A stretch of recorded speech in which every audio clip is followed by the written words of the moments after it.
Endo ma ayanga mar jaod bura ma Westlands Tim Wanyonyi e ng'wech mar laro kom gavana e kaunti ma Bungoma e higa mar 2027 ok en ber ne en kende to en ranyisi maber ma winjo lu kod jogo manigi ng'ol.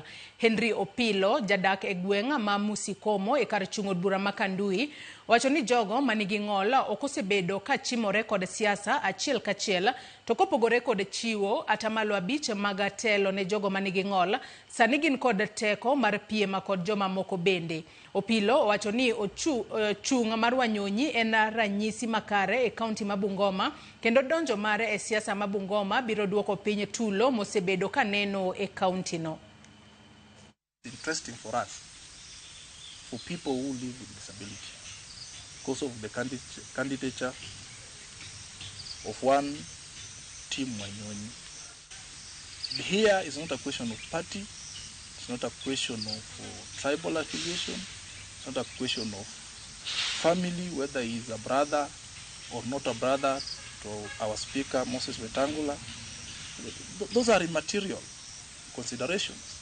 What we need to look at is what can he offer in terms of management? What is his track record? What is his stature? The county of Bungoma deserves a governor who is approachable, who is sellable to the international world, and who understands rights of people.